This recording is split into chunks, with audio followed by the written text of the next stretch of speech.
இன்னைக்கு நம்ம பார்க்க போகிறது நித்திய கல்யாணி செடி தாங்க. நம்ம எல்லாருக்குமே தெரியும், தமிழ்நாட்டில் எல்லா வீடுகள்லையும் எல்லா தெருக்கள்லையும் பரவலாக காணக்கூடிய செடி தாங்க இந்த செடி. நம்ம எல்லாருக்குமே நல்லாவே தெரியும்.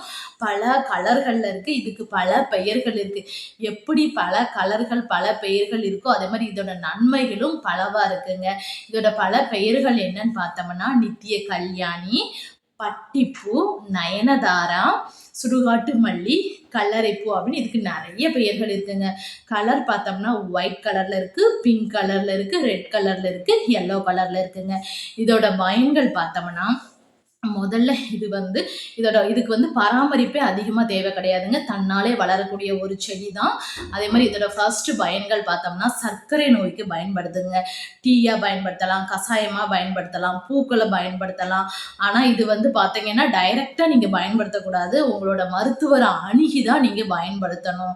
அதே மாதிரி பார்த்தீங்கன்னா சர்க்கரை நோய் இருக்கிறவங்களுக்கு ஆறாத புண் இருக்குங்க. அந்த புண்ணுக்கு கூட இது ஒரு மருந்தாக செயல்படுதுங்க. அதே மாதிரி பார்த்தீங்கன்னா ரத்தத்தில் அந்த ப்ரெஷர் இருக்கிறவங்க, அந்த ப்ரெஷருக்கும் ரொம்ப பயன்படுதுங்க. இது டீயை போட்டு குடிக்கலாம். அதனால் அவங்க மருத்துவரை அணுகி அதுக்குரிய பயன்களை கேட்டுட்டு அதை எப்படி பயன்படுத்தணும்னு கூட நம்ம அவங்க பயன்படுத்திக்கலாங்க.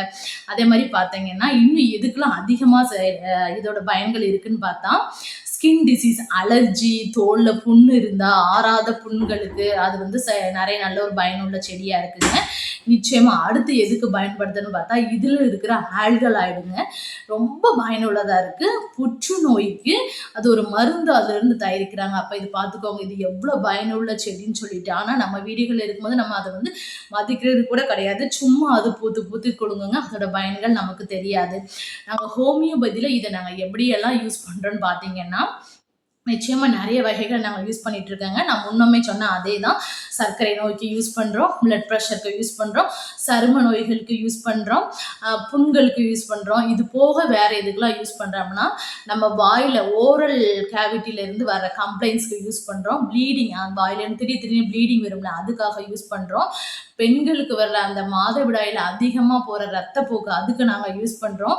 வேறு எதுக்கெல்லாம் யூஸ் பண்ணுறோன்னு பார்த்தீங்கன்னா தலையில் இருக்கக்கூடிய சொறி, சிரங்கு, தலையில் வரக்கூடிய சின்ன சின்ன புண்கள், இந்த ஹாஸ்டல்லாம் படிப்பாங்களா அவங்களுக்கு நிறைய புண்ணுகள்லாம் வரும்ல, அந்த மாதிரியான புண்ணுக்கு யூஸ் பண்ணுறோம். தலையில் நிறைய இந்த டேண்ட்ரஃப் வர்றதுக்கு அதுக்கும் நாங்கள் யூஸ் பண்ணுறோங்க. இந்த மாதிரி பல வகையில் யூஸ் பண்ணிகிட்டு இருக்கோம். இந்த பேர் வின்கா மைனர் என்ற பேரை நாங்கள் யூஸ் பண்ணிகிட்டு இருக்கோம். நான் அந்த பேர் சொல்கிறனாலே, இந்த செடி சொல்கிறனாலேயோ நீங்கள் டைரெக்டாக இந்த செடியவோ இந்த மருந்தையோ வாங்கி நீங்கள் யூஸ் பண்ணக்கூடாது. உங்களுக்கு இருக்கிற உங்களோட டாக்டர்கிட்ட நீங்கள் கன்சல்ட் பண்ணிட்டு தாங்க நீங்கள் இந்த மருந்து, இந்த செடிகள் எல்லாமே பயன்படுத்த ஆரம்பிக்கணும்.